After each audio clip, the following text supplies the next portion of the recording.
कर्नाटक की बात करेंगे, जहां कांग्रेस के लिए एक नया संकट खड़ा हो गया है। उनके मुख्यमंत्री सिद्धरमैया पर आरोप लगे हैं। उनकी पत्नी को एक ज़मीन दी गई। कथित मूडा स्कैम्स को कहा जा रहा है। मैसूर अर्बन डेवलपमेंट अथॉरिटी की एक से जुड़ा ये मामला है। एक ज़मीन जो पहले उनके पत्नी के भाई के नाम थी, उन्होंने उनकी पत्नी को गिफ्ट की।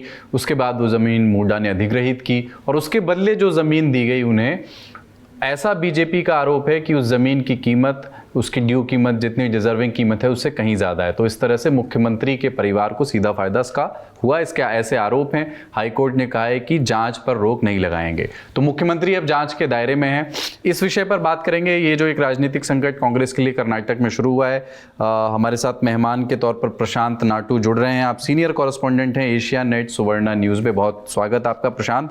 पहला सवाल आपसे यही कि अगर मूडा स्कैम में लोकायुक्त एफआईआर हो जाती है और बात आगे बढ़ती है और अगर जेल भी जाना पड़ता है सिद्धरमैया को, तो कांग्रेस का कर्नाटक को लेकर के प्लान बी क्या है? अब तक हम इसके पहले सुनते रहे हैं कि कांग्रेस आला कमान का पूरा भरोसा है सिद्धरमैया के पीछे, वो बैक कर रहे हैं उनको, लेकिन प्लान बी क्या है अगर बात आगे बढ़ती है तो? बेंगलुरु सेशंस कोर्ट ने जो लोकायुक्त एफआईआर करने का आदेश दिया है, वो मुख्यमंत्री को अरेस्ट करेंगे या बिना अरेस्ट उनका इन्वेस्टिगेशन करेंगे, पूछताछ करेंगे, ये एक सवाल है। अगर अरेस्ट करते हैं तो मुख्यमंत्री सिद्धरामैया के पास, मुझे लगता है नेशनल पार्टी में, क्योंकि अरविंद केजरीवाल का जो मसला था वो अलग था। आम आदमी पार्टी अरविंद केजरीवाल के इशारे पे चलती है, लेकिन सिद्धरामैया कांग्रेस पार्टी के मुख्यमंत्री है। राष्ट्रीय पार्टियों को एक अलग तरह का एक पिक्यूलियर कॉन्सिक्वेंस को सामना देना पड़ता है। इसलिए मुझे नहीं लगता अगर अरेस्ट करने की नौबत आती है तो Siddaramaiah has to step down. Resignation के अलावा कोई दूसरा चारा नहीं बचता है। और एक ऑप्शन, स्नेहमयी कृष्णा जो कंप्लेनेंट है, उन्होंने कहा है कि देखो, यू कैनॉट बी ए जज of your own case. Lokayukta police, though Lokayukta is an independent body, Lokayukta police का एडमिनिस्ट्रेटिव कंट्रोल होम मिनिस्ट्री के पास होता है। तो पुलिस कैसे मुख्यमंत्री के खिलाफ इन्वेस्टिगेशन करेगी? Lokayukta has the power to investigate chief minister, that different issue. लेकिन भारत के राजनीतिक इतिहास में ऐसा कभी नहीं हुआ कि कोई स्टेट पुलिस अपने ही मुख्यमंत्री के खिलाफ केस दर्ज करे, अरेस्ट करे या उस पर कोई इन्वेस्टिगेट करे। तो Snehamayi Krishna will go to high court. उन्होंने कहा है कि मैं सीबीआई के इन्वेस्टिगेशन का मांग करूंगा, क्योंकि सेशंस कोर्ट को मामले को सीबीआई को देने का अधिकार नहीं है। That rests with constitutional courts. तो हाई कोर्ट जाएंगे, तब वो बोलेंगे कि देखो भाई, मुख्यमंत्री के खिलाफ उनके ही पुलिस क्या इन्वेस्टिगेट करेंगे, इसलिए मामले को सीबीआई को सौंपो। ये एक कॉन्सिक्वेंस हो सकता है। मुख्यमंत्री सिद्धरामैया ने हाई कोर्ट का जो वेरिडिक्ट आया है, हाई कोर्ट ने जो बोला था कि इन्वेस्टिगेट होना ही चाहिए, यहाँ पे अब्यूज ऑफ पावर हुआ है, अनड्यू एडवांटेज मुख्यमंत्री के फैमिली ने लिया है, तो उस पे अभी भी 2 दिन हो गए सिद्धरामैया जी ने सुप्रीम कोर्ट या डिविजनल बेंच अभी तक गए नहीं है। मुझे लगता है कानून के विकल्प के तलाश में सिद्धरामैया जी है। अगर लोकायुक्ता तहकीकात करती है तो अच्छा है, अगर सीबीआई मामला चला जाता है तो और मशक्कत और कॉन्सिक्वेंस और रिपरकेशंस होंगे। इसलिए सिद्धरामैया जी वेट एंड वॉच के मूड में लग रहे हैं। राजदीप जी, एक सवाल कर्नाटक को लेकर के भी है। सिद्धरमैया पर अगर एफआईआर होती है और अगर वो जेल जाते हैं, आला कमान जो भी सोचता हो इस बारे में, पर स्थानीय स्तर पर उनके डिप्टी डीके शिव कुमार हैं। चुनाव के समय उनकी बड़ी चर्चा थी, वो दिल्ली भी आए थे, मिलकर के भी गए। चुनाव की जीत का एक बड़ा श्रेय भी उनको दिया गया। क्या डीके शिव कुमार इस आपदा को अपने लिए किसी अवसर की तरह देख रहे होंगे? देखिए, आपदा में अवसर हर राजनेता कोशिश तो करता है आपदा में अवसर किस तरह से मिले। डीके शिव कुमार की नजर हमेशा पहले से ही मुख्यमंत्री पद पर रही है। उनके नजदीकी लोगों का कहना है कि सोनिया गांधी ने उनको आश्वासन दिया कि 2.5 साल बाद उनको बनाया जाएगा। 2.5 साल अगले साल दिसंबर में कंप्लीट होंगे। तो भले ही वो आज कहे आपको कि मैं मुख्यमंत्री के रेस में नहीं हूं, सिद्धरामैया ही रहेंगे, उनकी नजर है कि वो मुख्यमंत्री बनना चाहते हैं।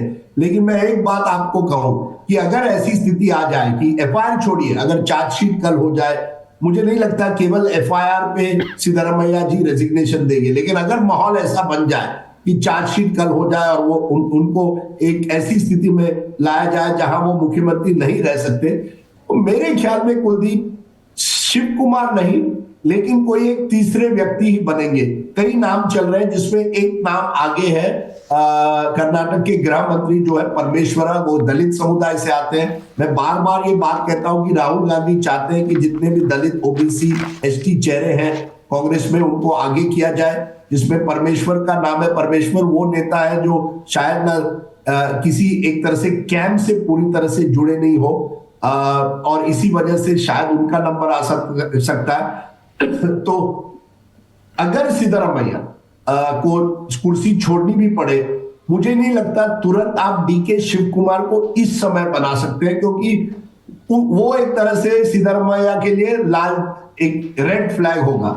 अगले साल अगर दिसंबर तक ये मामला चलता रहे और तब जो 2.5 साल का जो हमें कहा गया है इनफॉर्मल एग्रीमेंट है, उस पर अगर कांग्रेस आलाकमान अपने रुख पर अड़ी रहे, तो शायद डीके शिव कुमार बन सकते हैं। बट बड़ी इंटरेस्टिंग चीज ये है कि जिस दिन ये कोर्ट में ये निर्णय आने वाला था, मुझे एक डीके शिव कुमार के पुराने साथी ने फोन किया और कहा कि आप नजर रखिए कोर्ट पर, कुछ ना कुछ बड़ा फैसला आ सकता है।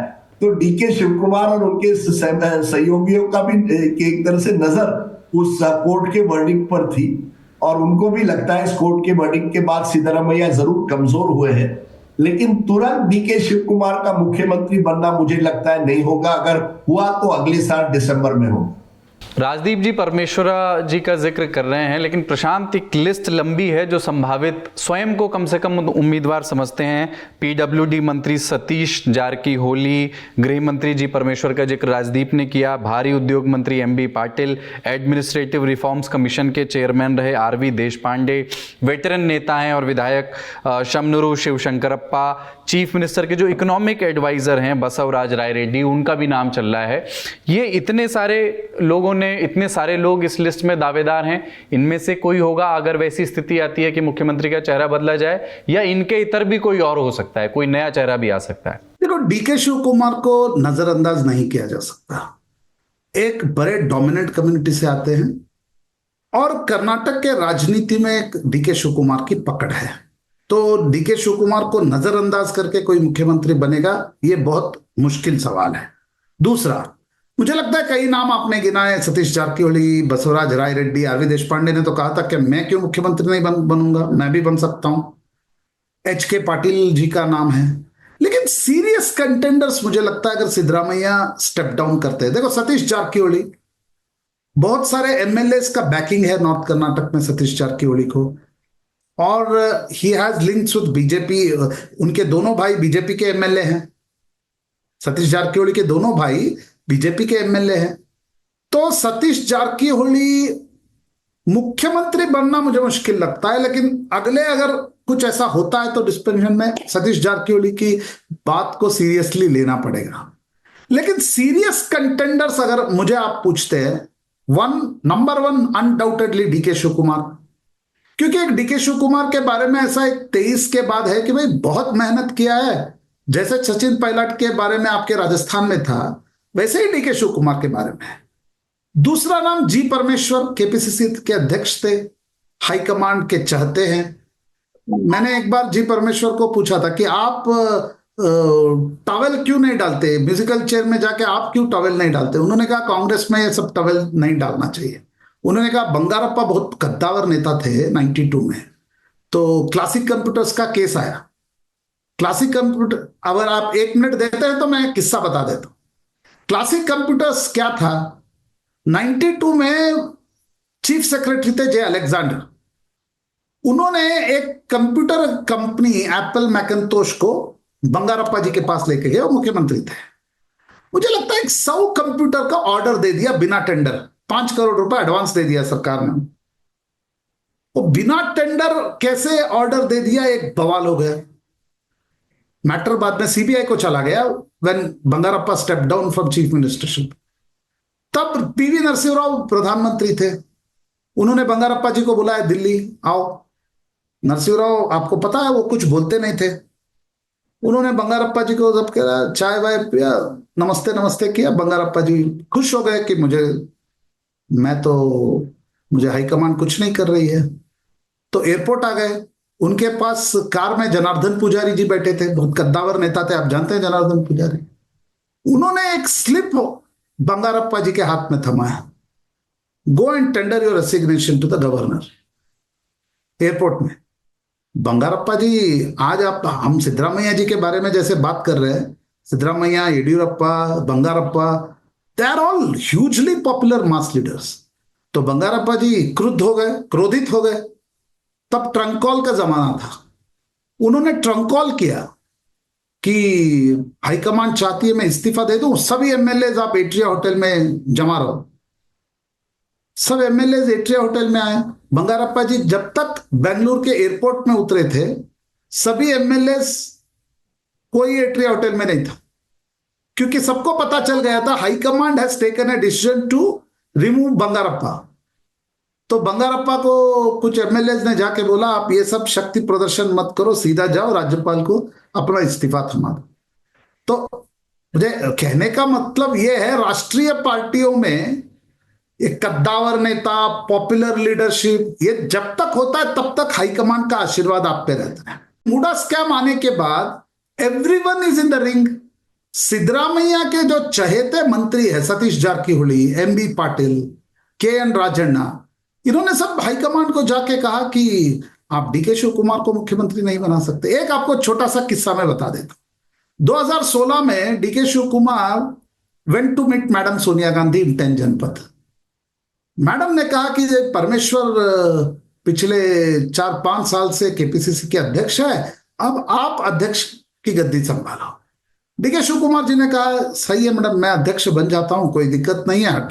2018 में चुनाव थे, तो उन्होंने कहा कि मैं अपने फैमिली के साथ मैं अमेरिका जा रहा हूं 1 महीने के टूर के लिए, तो मैं वापस आते ही I will take charge as a KPCC president.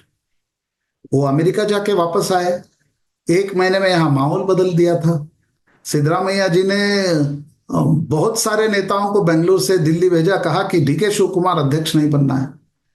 तो राहुल गांधी, अहमद पटेल थे तब, अहमद पटेल जी ने 17 कर्नाटक के कांग्रेस के नेताओं को दिल्ली बुलाया परामर्श के लिए कि डीके शिव कुमार अध्यक्ष बनेंगे या नहीं बनेंगे। तो 17 में से 16 लोगों ने कहा कि डीके शिव कुमार को मत बनाओ। एक रोशन बेग, मुझे याद है, रोशन बेग ने कहा था कि डीके शिव कुमार बनना चाहिए। तो उसके बाद जी परमेश्वर को 2018 तक कंटिन्यू किया अध्यक्ष के नाते। तब डीके शिव कुमार का एक फेमस कोट था, उन्होंने कहा कि मैं चेस खेल रहा था, सिद्धरामैया जी या कांग्रेस में चेस तो आमने सामने होता है, आपका एक पक्ष होता है, एक विपक्ष होता है, लेकिन सिद्धरामैया जी ने फुटबॉल खेला मेरे साथ, तो मुझे गोल बनाने नहीं दिया, खुद मुझसे गोल नहीं बना। तो ये खेल कांग्रेस में होगा या किसी भी पार्टी में होगा। अब आपको पता है येडियुरप्पा जी जब सत्ता से उतर रहे थे, नितिन गडकरी, देखो जस्टिस संतोष हेगड़े का रिपोर्ट आया जून एंड 2011 या जुलाई एंड 2011 में, तो संतोष हेगड़े का रिपोर्ट में मुख्यमंत्री का जिक्र था कि 10 करोड़ रुपए लिया है। तो नितिन गडकरी जी ने येडियुरप्पा को दिल्ली बुलाया, दिल्ली तलब किया, और 11 बजे गडकरी जी तो देर रात अपॉइंटमेंट देते थे, 11, 11:30 बजे येडियुरप्पा जी मिलने गए। तो नितिन गडकरी जी ने कहा आप इस्तीफा दो। येडियुरप्पा जी ने कहा मैं बेशक दूंगा, अगला मुख्यमंत्री कौन होगा। गडकरी जी ने कहा आप इस्तीफा दो, हम बाद में बताएंगे। तो गडकरी जी और आडवाणी जी के मन में था अनंत कुमार को मुख्यमंत्री बनना है। जब ये पता चला, येडियुरप्पा जी 3 दिन कोई हाईकमांड के लीडर के फोन के संपर्क में भी नहीं आए, वो विजापुर, बागलकोट घूमते रहे। फिर नितिन गडकरी जी को राजनाथ सिंह और अरुण जेटली को बेंगलुरु भेजना पड़ा, येडियुरप्पा जी को मनाना पड़ा कि हम अनंत कुमार को नहीं बनाएंगे, हम एक वोट करेंगे, लेजिस्लेटिव पार्टी में वोट करेंगे। जब सदानंद गौड़ा और जगदीश शेट्टर के एक वोटिंग हुआ, सदानंद गौड़ा मुख्यमंत्री बन गए। तो कभी भी मुझे लगता है राजनीति में लीगल या पॉलिटिकल कॉन्सिक्वेंस के लिए तो सिद्धरामैया जी को नहीं हटाएंगे। लीगल कॉन्सिक्वेंस अगर आ गया, भाई इनको अरेस्ट करने की नौबत आ गई, या सीबीआई को ये मामले को हाईकोर्ट ने, मैं स्पेकुलेट नहीं कर रहा हूं, लेकिन ऐसा कुछ हो गया, समझो लीगल कॉन्सिक्वेंस आया कि भाई इस्तीफा देना ही पड़ेगा, आप उतरने का मतलब आप चाहे ना चाहे आपको उतरना पड़ेगा। लेकिन एक राजनीति में होता है, जो उतरता है पॉपुलर लीडर, अगला मुख्यमंत्री कौन बनेगा उसके पास विटो होता है। परमेश्वर एक कंटेंडर है क्योंकि बोलते कम है, नेशनल पार्टीज में ऐसे लोग ज्यादा चलते हैं, और एक डार्क हॉर्स मल्लिकार्जुन खड़गे हो सकते हैं, मुझे ऐसा लगता है। माय असेसमेंट इज, क्योंकि अगर सिद्धरामैया के पश्चात खड़गे जी को, डीके शिव कुमार को नहीं बनाएंगे, बाकी कोई भी व्यक्ति को बनाना मुश्किल होगा हाईकमांड के लिए। अगर I am not telling Siddaramaiah कल इस्तीफा देगी, मैं ये नहीं कह रहा हूं, क्योंकि पॉलिटिक्स में जब तक पानी ब्रिज के ऊपर नहीं आता तब तक कोई हाईकमांड निर्णय नहीं लेता है। तब तक हाईकमांड कहेगा हम पूरे सिद्धरामैया जी के साथ है, हम उनके साथ है, हम मुख्यमंत्री के साथ है। खड़गे जी एक डार्क हॉर्स हो सकते हैं, क्योंकि देखो 72 से खड़गे जी विधायक थे, 2008 में उन्होंने वो विधायक बने, वापस 2009 में वो सांसद बन गए, केंद्र में रेलवे मंत्री रहे, लेबर मंत्री रहे, अब तो वो एआईसीसी अध्यक्ष बने। लेकिन उनमें, उनके मन में एक खंत कभी भी रहा है कि मैं कर्नाटक का मुख्यमंत्री नहीं बन पाया। तो मुझे ऐसा लगता है एआईसीसी अध्यक्ष होने के बावजूद, आप कहेंगे कि अब एआईसीसी अध्यक्ष बने, आप अशोक गहलोत जी से एक बार पूछो क्यों वो अध्यक्ष नहीं बने, क्यों मुख्यमंत्री। तो मतलब ये कहने के लिए अच्छा है कि एआईसीसी अध्यक्ष, लेकिन मुख्यमंत्री का एक अलग सपना होता है कोई राजनीति में। अगर आपको पूछा जाए कि आप लंदन के करस्पॉन्डेंट बनेंगे या संपादक बनेंगे, आप बोलेंगे संपादक बनूंगा। तो ये एक डेफिनेटली मुझे लगता है मल्लिकार्जुन खड़गे जी एक डार्क हॉर्स है, क्योंकि डीके शिव कुमार को अगर मनाना है, कुछ लॉजिक कांग्रेस को ढूंढना पड़ेगा, नहीं तो डीके शिव कुमार को मुख्यमंत्री बनाना पड़ेगा।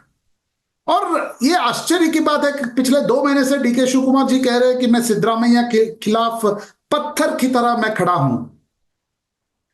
इसका भी एक कारण मैं आपको बताता हूं। येडियुरप्पा जी जब मुख्यमंत्री के कुर्सी से उतर रहे थे, तब natural choice was Anant Kumar. Seniority, जो पार्टी के लिए परिश्रम था, जो एक्सेप्टेबिलिटी थी, was Anant Kumar. Anant Kumar was a ब्राह्मण, तो कास्ट बैकिंग नहीं था अनंत कुमार जी को, लेकिन अनंत कुमार जी को acceptability in the party and in the legislator था। तो अनंत कुमार जी ने एक गलती की, 2009 के जनार्दन रेड्डी ने 40 एमएलए को ले जाके चेन्नई, हैदराबाद में रखा था, येडियुरप्पा जी के खिलाफ विद्रोह किया था। तो उसमें जनमानस में एक छवि बैठ गई, तो इसके पीछे अनंत कुमार थे। मतलब मैं कहना यह चाह रहा हूं कि जो भी मुख्यमंत्री के कुर्सी से उतरता है, नया मुख्यमंत्री आता है, उसमें Siddaramaiah will have a higher say, he will have ए विटो। वो कह सकते हैं कि इनको अगर मुख्यमंत्री बनाते हो तो मैं नहीं उतरूंगा। अच्छा, इसमें बीजेपी के लिए क्या है? बीजेपी ने ये इस पूरे मुद्दे को तूल दिया है, बीजेपी प्रदर्शन कर रही है। बीजेपी की रणनीति क्या है? एंड गेम क्या है? हासिल क्या करना चाहती है? क्या किसी किस्म का ऑपरेशन लोटस संभव है वहां? क्योंकि नंबर्स तो इसकी इजाजत देते नहीं है। बीजेपी के लिए क्या है इस कंट्रोवर्सी में, इस विवाद में? देखो, मुझे नहीं लगता operation lotus is on the cards of BJP strategy, क्योंकि 136 विधायक है और बीजेपी के पास ऐसा कोई येडियुरप्पा जी के जैसा नेता नहीं है कि भाई मैं कल मुख्यमंत्री बनना चाहूंगा। पूरा दम, हम हाईकमांड भी किसी को बनाना चाहेगी, तब भी उसका एक एक्सेप्टेबिलिटी इन कर्नाटका पॉलिटिक्स रहना चाहिए। अभी वो सवाल नहीं है। मुझे लगता है बीजेपी का रणनीति क्या है। देखो, 2004 से कर्नाटक की राजनीति 3 मास लीडर्स के इर्द गिर्द घूमती है। एक अनडाउटेडली देवेगौड़ा जी, वो अब 90 साल के हो गए। नेक्स्ट इज येडियुरप्पा जी, वो 80 साल के हो गए हैं, तो राजनीति में इतने सक्रिय नहीं है। उनकी छवि है, उनका इमेज है, उनका फॉलोइंग है, वो पॉपुलर है, वो बात अलग है। थर्ड इज सिद्धरामैया जी, वो भी अब 75 के हो गए हैं। 2028 का चुनाव कांग्रेस सिद्धरामैया के नेतृत्व में नहीं लड़ेगी। अगर आज होगा, कुछ होगा, नहीं होगा, दैट इज डिफरेंट इशू। तो कर्नाटक की राजनीति मुझे लगता है पैराडिग्म शिफ्ट, आप जो काया पलट बोलते हैं ना, हिंदी में काया पलट ही बोलते हैं मेरे से, उसके कगार पर है। क्योंकि देखो, देवेगौड़ा जी के साथ वोक्कलिगा वोट बैंक है, येडियुरप्पा जी के साथ लिंगायत वोट बैंक था, सिद्धरामैया जी के साथ कुरुबा जो धनगर होते हैं और मुस्लिम, उनका एक बड़ा वोट बैंक है। तो बीजेपी को यह लगता है कि हमारे पास येडियुरप्पा जी अब नहीं है, विजयेंद्र जी नेतृत्व करेंगे। आपको लोकसभा चुनाव में नतीजे आए, क्या साफ कह रहे थे कि पूरे लिंगायत पहले जैसे 100% they will not be with you. मतलब 100 मतलब क्या, जो वोट करते हैं उसमें 60 से 70% आपके पास होते हैं। जाट पकड़ो, पटेल पकड़ो, मराठा ले लो, तो एक जाति के अगर 60-70% वोट करते हैं तो वो मास लीडर बन जाते हैं। तो सिद्धरामैया जी का जो स्ट्रेंथ है वो कुरुबा है। कुरुबा 8% है कर्नाटक में।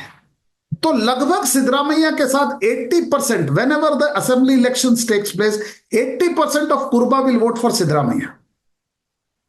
That is the strength of Congress as of now in Karnataka. अगर कांग्रेस को, मैंने इसलिए कहा, वोट को सीट में तब्दील करना है तो सिद्धरामैया की जरूरत होती है। तो बीजेपी की लॉन्ग टर्म सोच यह होगा कि सिद्धरामैया जी के हटने से एक पॉलिटिकल क्राइसिस स्टार्ट हो जाएगा। डीके शिव कुमार मुख्यमंत्री बनेंगे तो अहिंदा वोट बैंक जो है, अल्पसंख्यक, पिछड़ा और दलित वोट बैंक है, वो क्या डिस्टर्ब होगा। दूसरे कोई बनने से वोक्कलिगा वोट बैंक डिस्टर्ब होगा। तो बीजेपी को लगता है कि कुछ ना हो, सिद्धरामैया जी के हटने से कांग्रेस में एक पॉलिटिकल क्राइसिस शुरू हो जाएगा। उसका हमको लाभ 2028 में या आने वाले दिनों में होगा। मुझे नहीं लगता कि बीजेपी यह सोच रही है कि सिद्धरामैया जी के हटने से एकदम से हम सरकार बना लेंगे। I don't think it is in the cards and it is not possible so easily also. क्योंकि ऐसा कोई नेता नहीं दिख रहा है कि बीजेपी और कांग्रेस के एक धड़े को साथ में लिया जाए। मुझे लगता है, अगर आप हाइपोथेटिकली मुझे सवाल पूछते हो, the only person who can do is DK Shiva Kumar. अगर आप जो ऑपरेशन लोटस बोल रहे थे, मैं हाइपोथेटिकली बोल रहा हूं, बिकॉज डीके शिव कुमार के एक ही के पास, अगर सिद्धरामैया के पश्चात उनको मुख्यमंत्री नहीं बनाना जाता है तो एक अलग तरह का क्राइसिस हो सकता है। अदरवाइज मुझे नहीं लगता कि बीजेपी कल ऑपरेशन लोटस के सहारे सरकार नहीं बना सकती। बीजेपी के पास वो शक्ति, सामर्थ्य भी नहीं है, वो नेतृत्व भी नहीं है कर्नाटक में। बीजेपी फिलहाल ये सोच रही है, मुझे ऐसा लगता है कि हमारे पास भी मास लीडर नहीं है। अगर कांग्रेस के पास भी मास लीडर नहीं रहा तो एक फाइट बराबर का होगा। ये फिलहाल बीजेपी ये सोच रही है, ऐसा मुझे लगता है।